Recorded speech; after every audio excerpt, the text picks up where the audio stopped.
From KTWO Television in Casper, Wyoming's news team. This is Wyoming's K2 News.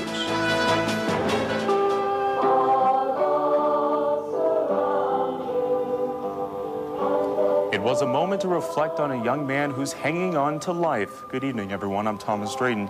The condition of Matthew Shepard continues to worsen at this hour, but the prayers and thoughts of the people across Wyoming have anything but faded. A light of hope tonight in Casper. Listen, listen, listen to my heart's song. I will never forget you. I will never forsake you. I will never forget you. It was a time to come together, a moment to reflect on a senseless act that should have never been. For a 21-year-old Wyoming student who knew no hate. Matthew was probably what I would call the perfect friend. He was someone who would give you the shirt off of your back if you knew you needed it. Matthew was an ideal human. I would always strive to become what Matthew was, to be a decent human being and caring and loving. And he didn't see, color, race, anything like that. He saw people as people, and he loved everyone. And I don't see why this happened to him. And maybe out of this we can get people back on track and show people what the world really should be. Are you surprised by what happened here in Wyoming? I am. I thought that Wyoming was a state where nothing like this sort of thing happened, a quiet little place. And I was shocked, but it's happening everywhere, and it's going to start happening in smaller towns. Well, I just think that anyone should have the right to be who they are and be free to come and go. And that's the kind of state that we are supposed to be. It's the kind of world we're supposed to live in.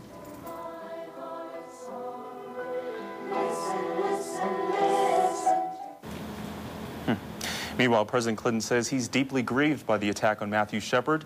The president issued a statement saying the White House will offer whatever assistance is appropriate. Clinton also stressed the need for tougher hate crime legislation. And Wyoming Governor Jim Geringer will appear on the Today Show tomorrow morning to express his outrage on the brutal attack.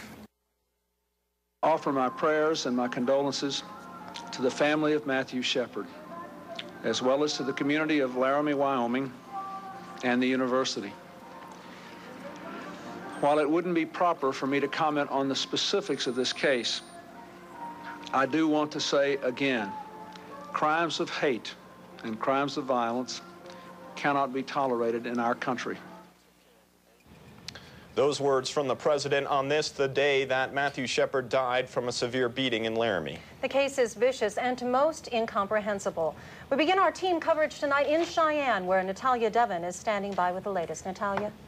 Well, 5 days after he was kidnapped, tied to a ranch fence, brutally beaten, and pistol-whipped, 21-year-old Matthew Shepard died this morning at Poudre Valley Hospital in Fort Collins.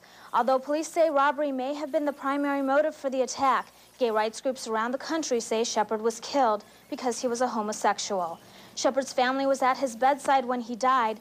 A hospital spokesman says they are grateful for the outpouring of support they've gotten from the public. Charges will be filed against the 4 accused in Shepard's murder. 21-year-old Russell Henderson and 22-year-old Aaron McKinney will be charged with first-degree murder. Police say the two picked Shepard up by pretending to be gay at the Fireside Bar in Laramie. They then beat him up and robbed him. 20-year-old Chastity Pasley, shown here, and 18-year-old Kristen Price will be charged with accessory after the fact first-degree murder. Police say they provided a false alibi for their boyfriends. Many are calling it a somber day. Just a short while ago, friends and family members gathered at St. Mark's Episcopal Church here in Casper to pay their final respects to a young man named Matthew Shepard. For the first time since the brutal attack against Matthew Shepard, his family, both emotionally and visually shaken, spoke out about a son who was both loving and caring. Matthew was the type of person that if this had happened to another person, would have been the first on the scene to offer his help, his hope, and his heart to the family. Symbols of support were visual across town. Flags were lowered to half-staff, and some businesses closed early. For the most part, the city of Casper was at a standstill. Loved ones gathered at St. Mark's Episcopal Church to pay final respect to Matthew. Well, the weather sure plays a big key. I mean, I think the Lord is really crying, and I really think he's sad, and his tears are turning to cold. It's snowing. It was raining when we got here, and now it's snowing. I think this day will always be remembered by a lot of people. The funeral, closed to all media cameras, was a quiet and peaceful service, a moment to reflect on a young man taken too soon. First Presbyterian Church of Casper acted as an overflow to the public wanting to attend the service. A reflection many hope would begin the process to a long yet slow recovery. He didn't repent before he died. He's in hell today. And you're going to be in hell too if you don't repent of your sin. Get out of her face. You honestly think. Hey, what's it to you? Shut up. What's it to you? If y'all Protesters versus protesters, stirring more feelings on an already emotional day. Casper officials had been preparing all week for the inevitable clash of ideas and spirits on this dreary Friday. So the police department came up with this barrier system. It's a buffer system between the protesters and the anti-protesters, I guess. It's like a moat system. There's a 10-foot buffer system between the protesters and the general public here on the outside. Give an area of safety so we can protect them the best we can.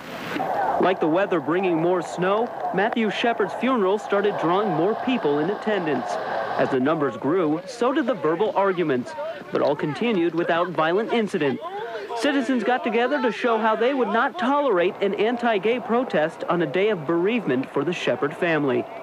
And as a candle against the darkness that these people are representing, meaning Phelps and his group, I believe that if each person, when you light a candle in the dark, it pushes the darkness back. And ignorance and hate are darkness as far as I'm concerned. And I think if you look up and down this line, each person here is a candle, and the more candles there are, the more the darkness will be pushed back. I think they're full of ignorance, intolerance.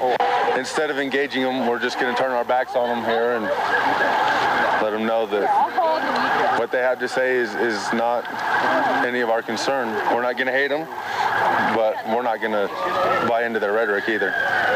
But in Casper, authorities didn't turn their backs to the protesters. Instead, they devised a strategy that allowed the protesters to use freedom of speech without trampling the rights of mourners.